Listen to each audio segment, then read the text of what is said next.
расійская літаратура ўвогуле не адбылася. Ну, не адбылася. Вы можете патлумачыць, што значит не адбылася?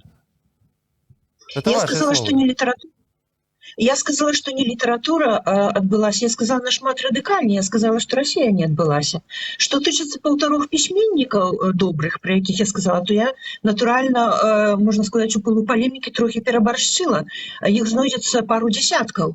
Что значит не отбылась? Это означает, что не глядячи на некоторые гуманистичные тенденции этой культуры, этой литературы, имперская традиция, там еще ж таки, якби з'является асноўнай галоўнай мэта-прыкметай, і яна псуе тыя невялікія парасткі чалавечнасці, якія ў гэтай культуры, у гэтай літаратуры растуць.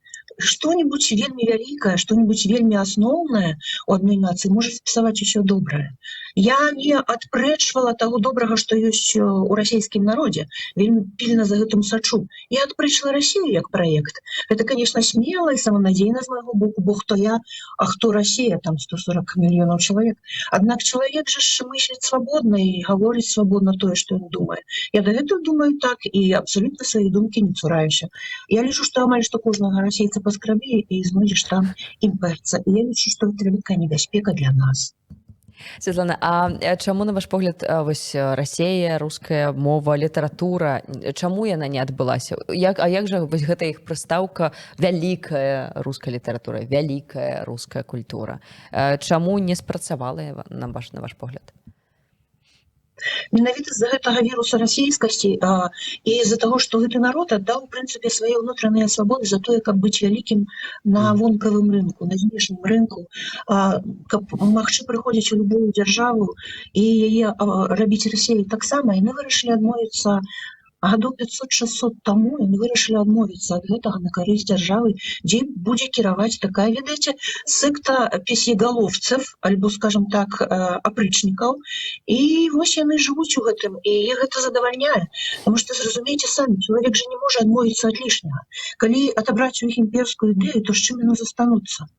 Ну, з чым яны застануцца? Чалавек не можа себе сам дэзавуяваць, і таму ім вельмі цяжка дапамагчы. І яны павінны будуць прайсці праз вельмі вялікую працу пакаяння, самазразумення і гэтак далей. Фёдор Михайлович Дастаевскі, як вядома, сказаў, што нішто на свеце, калі я правільна памятаю, даўно чытала, не вартая слязы дзіцёнка, так? А што гэта за культура такая, якая штодзень дазваляе забіваць па 9 украінскіх дзяцей? Гэта яшчэ, ну, як заўчора. І, ведаеце, і галасоў, якія б узвышаліся ў абарону гэтых бедных дзяцей з чужой краіны, іх вельмі мала. Ну, там кароў больш шкада ім. І больш шкада кароў, і кароў таксама моцна шкада. Я, напрыклад, не магу уявіць, што гэта за... якой культурай трэба быць, каб кароў паралізаваць, а потым паралізаваных паліць. Андрей Рублёў, фільм Тарковскага, там была сцэна спалення адной каровы, калі я не памыляюся, і то душа стыне. А тут ну, там яе ж не спалілі ўсё ж такі... Все ж таки не, так? Не. Ну, а цяпер вось спалілі. І нешта містычна ў гэтым ёсць, што галоўны як бы фільм і галоўная традыцыя, вось гэта расійская, важная традыцыя, прынамсі, як Тарковскі Андрей Рублёў, такая нехорошая выйшла, такі нехороший элемент пророцтва. Кароў ім шкада, і гэта правільна. Катоў ім шкада, і гэта правільна. Але вось чамусьці дзяцей у чужой краіне не шкада. Дык я вас пытаюся, адбыўся гэты праект ці не адбыўся? Слухайте, а давайте по тым прозвішчам пройдзем, якія вось, ну, яны такія буйныя, і мы ўсе ведаем, так? Пушкін, Дастаевскі, Толстой, Чэхаў. Я ўпэўнена, Чэхаў мне вельмі падабаецца. Вось Чэхаў, ён якраз выключэнне. Гэта чалавек еўрапейскага маштабу, не толькі еўрапейскага, сусветнага маштабу, абсолютно універсальны, і таму з абсолютнай заслужанасцю па пляцоўках тэатральных, па ініцыятывах тэатральных усяго свету, прабачце, трошачкі хвалююся, потому што калі запальваюся, то заўсёды хвалююся. Чэхаў адзін з самых папулярных драматургаў, так? І гэта слушна, але я ж сказала пра паўтары пісьменнікі, яго я туды якраз залічваю. Што тычыцца Пушкіна... За адзінку ці за палову? За адзінку ці за палову чаму? Ну, гэта я зноў жа скажу. Гэта была ўмельшэнне. Можна налічыць і болей. Ляскова таксама можна прылічыць. Ёсць там людзі. Можна ў некаторым сэнсе прылічыць Толстога, таму што ягоны Хаджы Мурат, як бы гэта таксама як прароцтва нейкае, згадзіцеся. Альбо пасля Баля. У гэтага чалавека, можа, і не была занадта чыстае прыватнае жыццё, але было вялікае грамадскае сумленне, і за гэта яго варта паважаць. А Пушкіна ўспомніце, ён быў дастаткова імперскім чалавекам.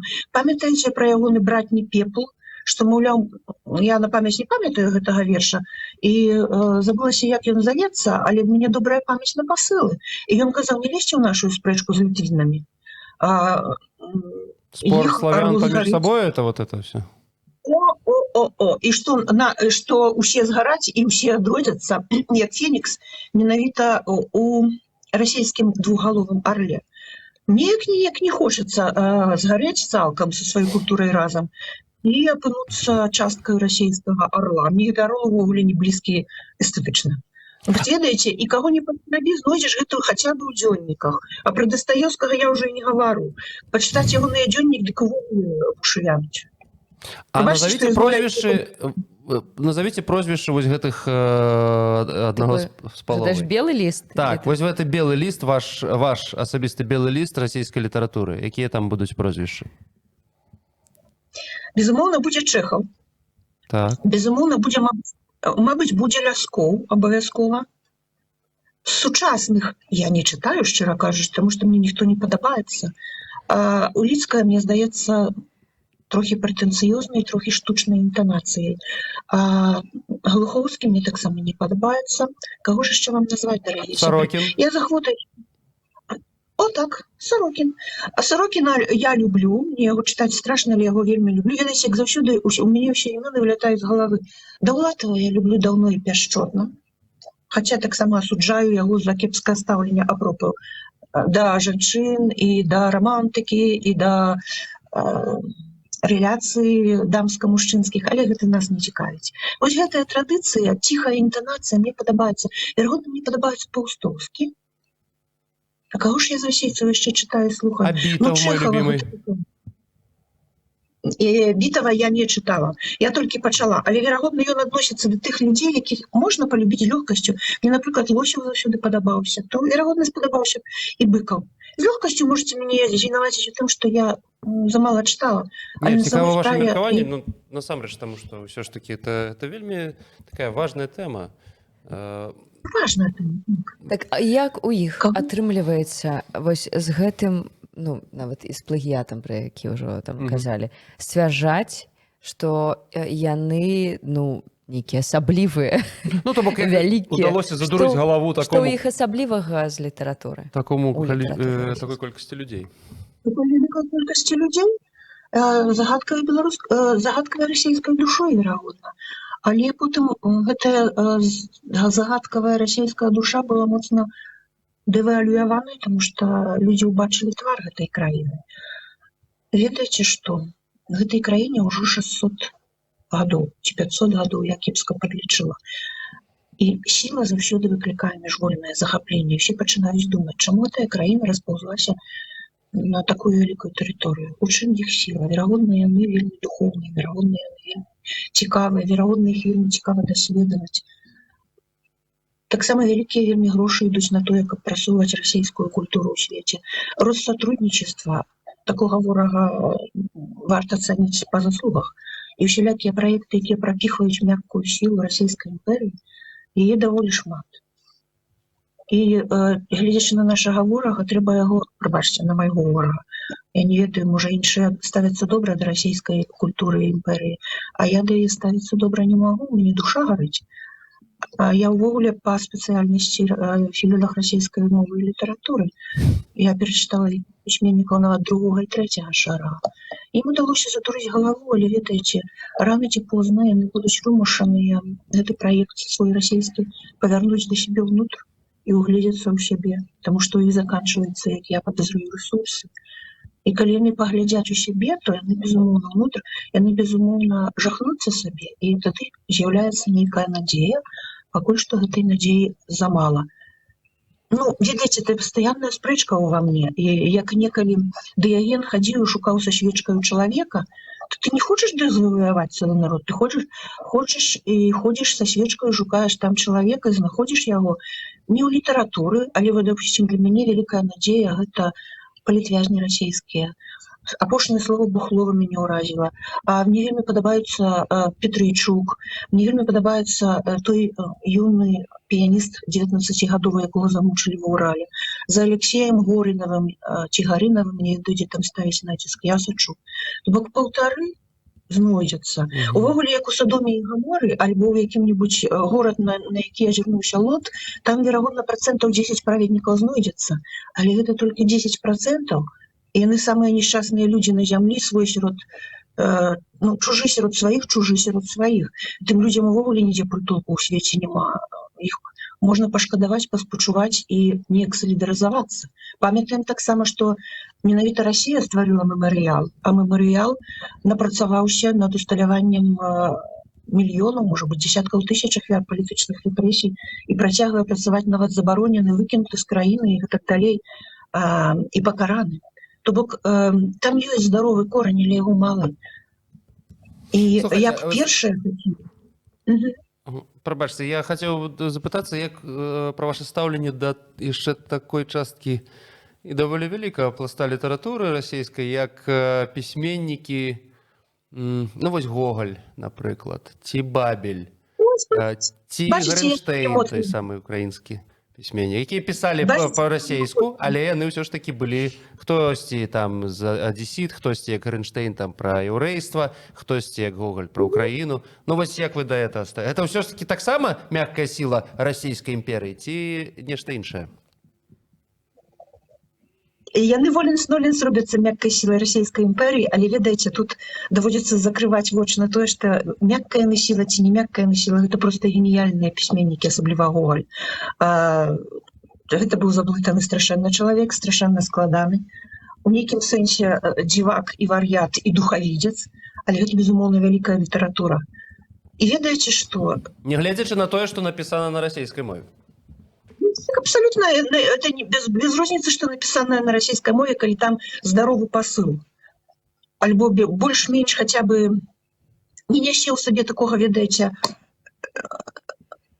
як бы это выразиться, мне весь час побытовое слово в голову лезуть, а вероятно на людях это будет не агрессия, а гнилости. Агрессия не так страшная, як згнілізна. Але я не ведаю у Гоголі, ці яна... Гоголь, ён заблуджаўся шчыра у некаторых сваіх памылках. Это быў шчыры чалавек, і ён за сябе і за сваю горкую долю плаціў. І імперскасці ў ім ніякай па сутнасці не было. Ён прадстаўнік хутчэй такой традыцыі піцерскай, ленінградскай, інгрыйскай, назовіце як хочаце. Ён прадстаўнік і адвакат маленькага чалавека, хаця адначасова і абвінавачвальнік гэтага маленькага чалавека. А гэта цікава. А гэтага ніяк не адменіш. Я б не хацела, каб з сусветнай культуры быў адменены Гоголь ці Чэхаў. Это вялікія людзі.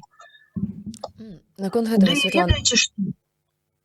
Як мы можам іх адмяніць? У нас і сілы-то такой не будзе. А калі будзе? Ну, вось, давайте уявім себе, што вось вяртаемся ў Беларусь, так?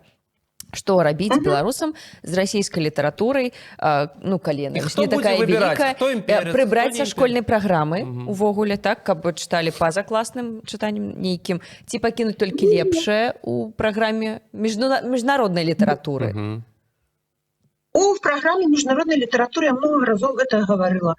Узяць усю літаратуру замежную і вывучаць расійскую літаратуру там, дзе ёй месца. Мы ж не расейцы, каб вывучаць яе 6 дзён запар у школе ці 5 дзён запар у школе, як у мяне ў школе было, допустим, 2 урокі беларускай літаратуры і 6 урокаў расійскай мовы і літаратуры. Мы павінны ведаць, дзе яе месца. Яе, безумоўна, нармальнае, пачэснае месца сярод іншых літаратур. А пачынала б я вывучаць яшчэ ад рыцарскіх раманаў сэра Томаса Мэллары. Уся гэтая культура расійская пачалася 2-3 стагоддзі назад, але да гэтага культура ж пачыналася з 13-14 стагоддзя. І каб паказаць вось гэтую скарніцу сусветнай літаратуры, яна павінна быць істотна расшыраная, у тым ліку за кошт літаратуры, якія для нас з'яўляюцца маргінальнымі і малавядомымі, напрыклад, аўстралійская літаратура, якая зусім не экзатычная, амерыканская сучасная літаратура, якая зусім не экзатычная, яны ўваходзяць ужо даўно ў сусветную плынь. Магутная плынь — гэта сучасная літаратура краін Афрыкі, яны абсалютна заслужана бяруць нобелеўскія прэміі і гэтак далей. Трэба глядзець на ўвесь свет, і ў гэтым свеце павінна быць часткай праходзіць і Расія. І вывучаць гэта ўсё старанна і акуратна. А хто будзе складаць праграмы? Адукаваных людзей у Беларусі не бракуе. Ну да, цікава, тому що такі прозвішчы там прыходзяць на ум адразу. Той самы Франзен, гэта ж канадзец, калі не памыляюся, ягоныя папраўкі, это ж шэдэвр, это такой толстовскі маштаб абсалютна. Ось, там Фостер Уоллес які-небудзь. І цяпер уявіце сабе, што вяртаецца нармальная лінейка. Не такая крывая, як глобус Расіі, так? Альбо нармальны глобус вяртаецца. І ты бачыш, якое месца там займае Расія. І ты бачыш, якое месца там займае Беларусь. Літаратурная, абсалютна нармальная шкала, дзе кожная частка свету з яе літаратурай, з яе роздумамі цяжкімі, таму што кожная ж краіна прайшла нейкі цяжкі і нават ганебным месцамі шлях, і тады ўсё набывае нармальныя памеры.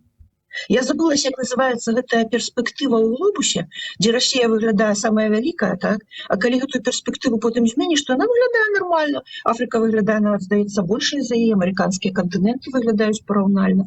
І тады да чалавека вяртаецца нармальнасць, і тады ў нас не вісяць шоры перад вачыма, якія прымушаюць нас рабіцца другасным народам, расейцамі нумар 2, і вельмі нам гэта перашкаджаюць. Ведаеце, мне не трэба нават за гэта ваяваць асабліва, тому што нармальнасць вяртаецца сама па сабе. Па мере аслаблення расійскай імперыі нармальнасць вяртаецца. Святлана, глядзіце, яшчэ цікавае такое пытанне для мяне асабіста. Мы ж не будзем сцвярджаць, што Пушкін быў слабым паэтам. Ён быў крэпкім паэтам, вельмі крэпкім. Ён нёс там гніласць эту і так далей, мы гэта бачым, але для такіх буйных паэтаў, пісьменнікаў, ну, ім уласціва заблудзіцца. Ім уласціва пайсці там улева, ўправа, куды заўгодна. І вось мне на розум што прыходзіць? Адразу 3 прозвішчы прыходзяць, якіх дагэтуль ніхто не забыў, і якіх дагэтуль вывучаюць і імі восхищаюцца. Это, перш за ўсё, Луі Фердынанд Селін, на крылах ночы, ну, ведаеце. Гэта Эзра Паунд і гэта Кнут Гамсун. Калі не памятаеш, нобелевскі лаўрэат. Всё это гаспадарства радасна падтрымлівала фашызм нямецкі. Ну, дык можа прасцім іх, як і Пушкіна. Ну, ён быў вялікі, ну, заблудзіўся дзесьці там, ну, дзе тут не там пайшоў, растлумачым нашым дзецям, тут пайшоў не там. Ну, калі растлумачым. Але вершы ж цудоўныя, ну, ёсць цудоўныя, насамрэч, вяршыні. Калі ж не тлумачым. Тлумачым, мы вот гэтай нармальнай шкалы не даём, пра якую я гаварыў, нармальнай лінейкі. Ведаеце, я ж за Пушкіна, мне некаторыя пушкінскія вершы нават вельмі моцна падабаюцца, як яны могуць не падабацца. Там жа ж такі рытм, прама ад Бога накінуты рытм. Але мы супраць таго, каб Пушкін было наша всё. Вось хай, разумееце, калі ёсць штосьці наша всё, это азначае, што чамусьці іншаму у гэтым всім месца не хопіць. Пушкіна мы нашим дзецям можам паказваць, калі мы хочам. Гамсуна, голад ягоны я проста абажаю, перачытваю кожную дэкаду свайго жыцця. Але я ведаю, што ён падтрымліваў фашызм нарвежскі і быў вялікі аматар, магчыма, нават этнічных чыстак, асмелімся нават і так заявіць, што не дэзавуе ягонага вялікага таленту і ягоных шырозных гарызонтаў. Ды ўвогуле, калі ўжо так шырока браць, возьмі ты любога вялікага пісьменніка, кажется, сволач на сволачы едзе і сволачы праганяе. Але гэта абсалютна не адмяняе вартасці іхнай творчасці. Я не патрабую кніг, упасі Божа, не патрабую расійскую літаратуру зусім дэзавуяваць. Я супраць вось гэтага падыходу, што Пушкін наше всё, і мы ў кожным беларускім горадзе будзем саджаць Пушкіна. каля кожнай рэчкі будзем саджаць Пушкіна, і ў кожным беларускім горадзе будзе бібліятэка імя Пушкіна, і ў кожным беларускім горадзе будзе вуліца імя Пушкіна. Зразумела. Святлана, а як вы, вось вы кажаце, што вы супраць таго, каб палілі кнігі, а як вы ставіцеся да радыкальных забарон, таму што шматлікія беларусы, беларускамоўныя, хто кажа, што расійскі свет трэба спыняць, можа на нейкі час забараніць, не ведаю, калі вось будзе магчымасць забараніць расійскую літаратуру ў школах, як вы ставіцеся да такіх радыкальных забаронаў?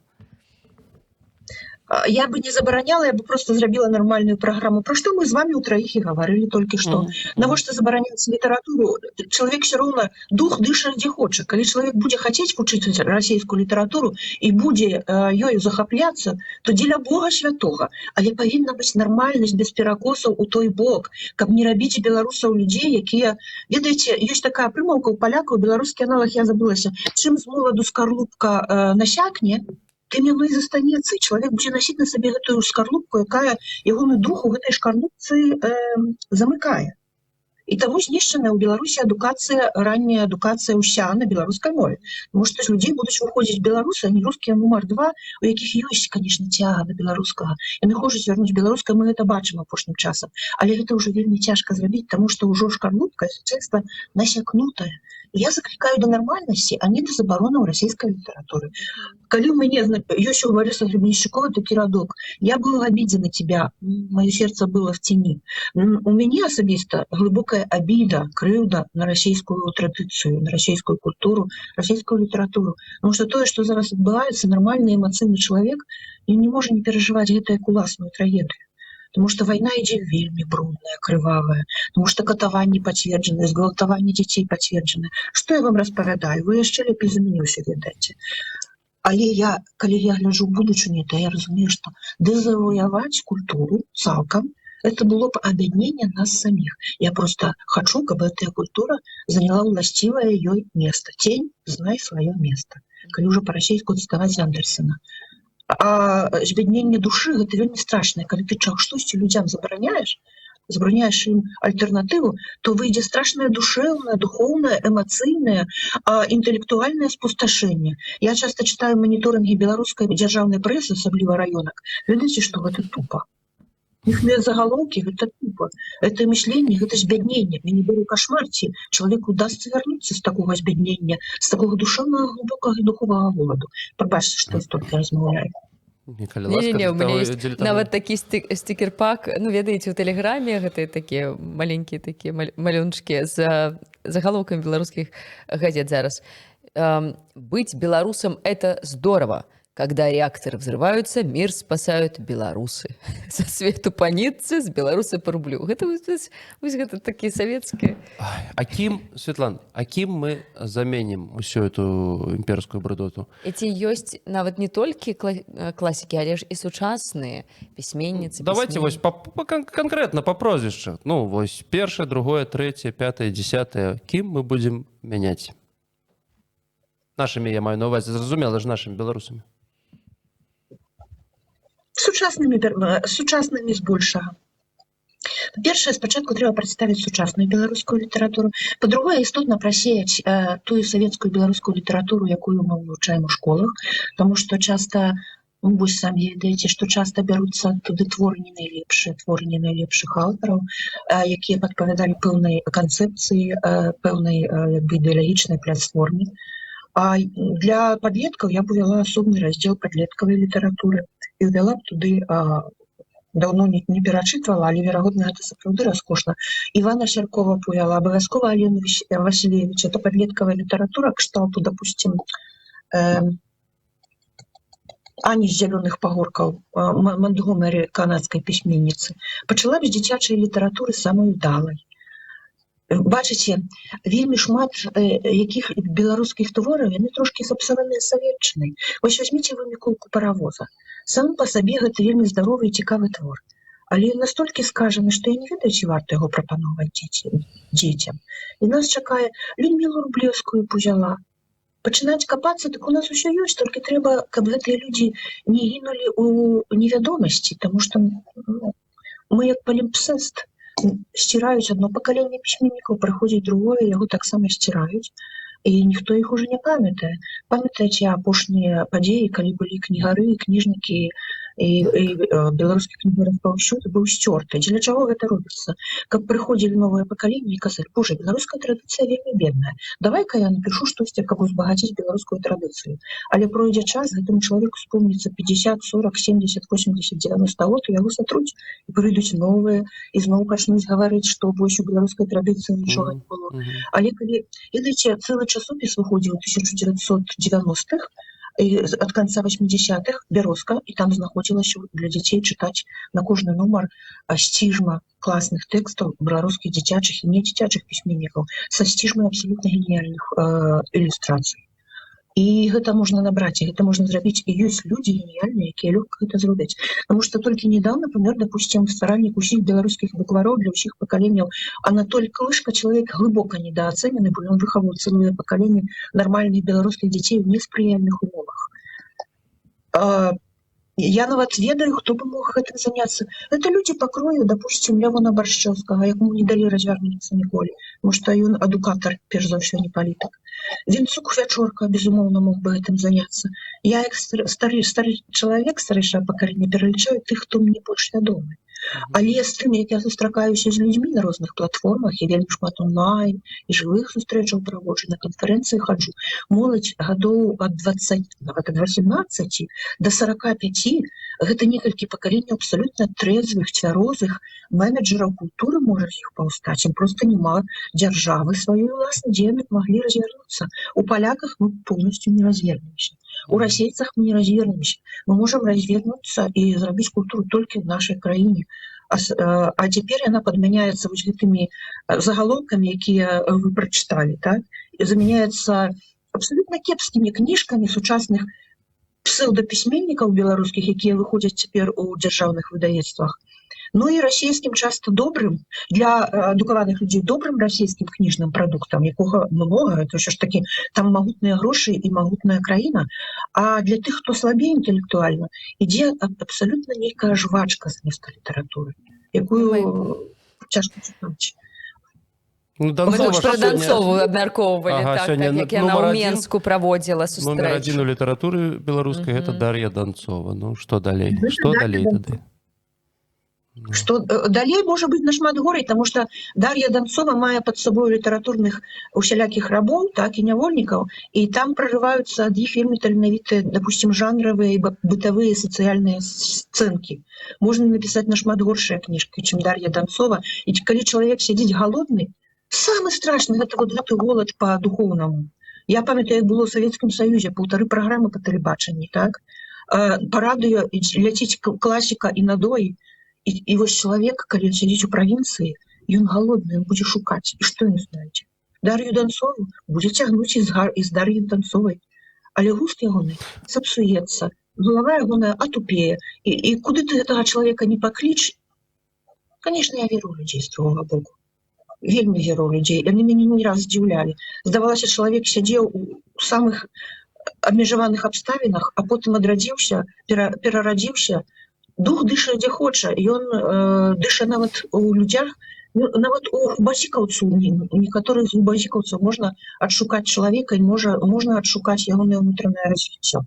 Прабачце, што я зноў жа столькі гавару, і прабачце, што я не здолела вам выкласці праграму у беларускай замежнай літаратуры. Але калі мне далі час, я бы прыпомніла колькі заўгодна, таму што недавно мне даводзілася складаць віш-ліст чытацкі для свайго сына, што б я хацела, каб ён прачытаў да сваіх 30 гадоў сусветнай літаратуры. Можна нам недзе гэты ліст пабачыць? Перашлю. І вось, разумееце, і калі вось пачаць задацца гэтай задачай, то ўсё будзе цудоўна. І вы ж не памятаеце 90-х, як я падазраю, бо вы выглядаеце вельмі юнымі людзьмі.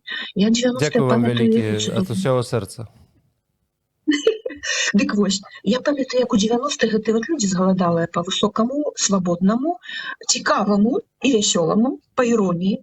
Па інтанацыі без нянавісці, па інтанацыі без прыгнёту, як Беларусь рванула ўверх, як пратуберанец, як расток бамбука, як парастак бамбука. І Беларусь рванула ўверх і пачала развівацца. І за тыя нешчасныя 3 гады, што мы мелі параўнальную свабоду, і то вельмі параўнальную, і вельмі, верагодна, абмежаваную. Проста тады дзяржаве было не да нас, она займалася іншымі справамі, і не душыла творцаў. Беларусь вырасла як бамбук, альбо як той чароўны бабовы сцебель, па якім боб залез на неба.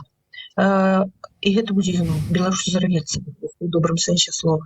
Я проста гэта адчуваю і бачу, я бачу, як людзі смуткуюць па сваім і па якасным сваім, а не проста па фартухах і лапцях. Хаця ў фартухах і лапцях вельмі прыгожага шмат таксама.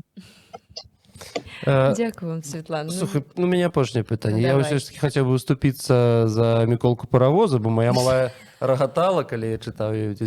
Она не ўсё разумела, не ўсё разумела, да і я не ўсё разумеў. Але, слухайце, там просто рагатала. Я вельмі рада. Я баялася, што гэтыя савецкія хочуць заглушаць. Дзякуй. Але тое, што я там чытаў па-беларуску, не чытаў, усё роўна это рускамерскі ребёнок. Руска-польска-мірскі, то бок это тут уже нічого не зробіш. Хаця мой сябра мне кажа, не переживай, вырасце, прыйдзе да патрэбнага. Вы скажите, калі ласка, вы сказали, испорчены, сапсаваны некаторыя пісьменнікі савецкага часу, сапсаваны савецкасцю. А ну-ка, давайте расскажите, чым і як сапсаваны Караткевіч, Быкаў, напрыклад, такія. Ці ёсць у іх гэта? Успомніце пра Івана Шамякіна. У яго быў яўна талент вялізны пісання, допустим, сямейна-сацыяльных сагаў, раскошных. Але вось з-за гэтага і часамі ідэалагічнага ўхілу ягоныя кніжкі, як быццам бы у бочку мёду, там упусцілі лыжку дзёгцю. Я чытала ўсе ягоныя раманы з агромнай цікавасцю. Канешне, познія трохі слабейшыя, бо ён зусім уже заідэалагізаваўся ў старасці і зрабіўся да таго, што трошкі больш злосны, чым быў у маладосці. Гэта нас усіх, баюся, што чакае нейкая горкасць духу. Але, ў прынцыпе, прыпомніць сэрца на далоні, іншыя ягоныя раманы, трывожнае шчасце. Там вялізны патэнцыял. Але, відаць, там, дзе гэты патэнцыял сутыкаецца з неабходнасцю быць беларускім савецкім пісьменнікам, і талент гэты адступае перад непераможнымі абставінамі. Я як падазраю, невялікая я веданніца ягонай біяграфіі, то гэты чалавек мусіў мець выбар заставацца прынятым пісьменнікам альбо пісаць у стол. Ён выбраў заставацца прынятым сярод чытачоў-пісьменнікаў. Вось гэта самы яркі для мяне прыклад. Але вось Іван Мелеш, ён саветчыны нават у тыя часы, ён саветчыны зусім не пераняў, це цалкам не савецкі пісьменнік. Вось некаторых... Ёсць яшчэ Іван Навуленка, допустим, Іван Чыгрынаў. Там проблескі задаткаў і таленту яны ёсць, але з-за таго, што яны былі вымушаныя пісаць у ідэалагічных памперсах і паўзунках, людзі да канца не выраслі. Чуваю сорам, што я такіх дарослых, заслужаных, старых людзей абмяркоўваю, можа быць, я на гэта права не маю, і адразу прабачаюся і перад імі, і перад мягчынымі слухачамі, але я думаю менавіта так, што беларуская савецкая літаратура істотна гэтай саветчынай стрыножаная, а тая, которая не стрынованая, тая ў курапатах ляжыць. Это так. Ведаеце, Святлана, яшчэ напрыканцы, калі з'яўляецца нехта, каго мы не можам з вами абмеркаваць, і нешта пра іх сказаць, то ўжо ўсё, тады тушыце свет. Такі у нас ёсць адзін пісьменнік і вождь, і ўчыцель. Так нас дзякуюць. Так, дзякуюць нам гледачы і гледачкі за вас у этэры. Шмат кампліментаў вам тут напісалі. Як ваше здароўе, скажыце, калі ласка? Прекрасно. У меня отсунулась перспектива. Ведаеце, я хвалюся сваім ракам як выйгрышам у латарэю, потому что пісьменнікі ж яны вальтанутыя, ўсе людзі прадуркаватыя, але рак зрабіў мяне больш прасторавым чалавекам. Не тое, каб я хацела, каб ён са мной застаўся, так? Але я з другого боку удзячная за школу. Дзякуй, што спыталі. І прабачце, што мяне так шмат у эфіры са сваёй хваробай часамі. Просто рак — это вельмі цікава. Зараз уже ёсць, вы кажаце, што ёсць добрыя перспектывы і, правильно разумею? Некаторыя. На жаль, мой рак не дае мне вялікіх шансаў на пражыванне, але ён дае мне перспектыву. А за гэтую перспектыву хто ведае, якія новыя тэрапіі будуць выдуманыя? То бок я з аднолькавым поспехам магу выжыць, а магу памерці. Такіх я гушкалках цяпер. І мне гэта падабаецца, не жіншаю. Ці то я прыстасавалася. Дзякуй, сябры, што спыталі. Мяне гэта кранула. Ну, мы будем Дзякуй чакаць вам не вялікі. толькі добрых навінаў, але і тэкстаў добрых таксама будзем чакаць. Зразумела ж. Ваша- Вельмі чакаем. Дзякую вялікі. І да Светлана. сустрэчы ў Да эфіры. сустрэчы ў эфіры. Яшчэ, я спадзяюся, не адзін раз.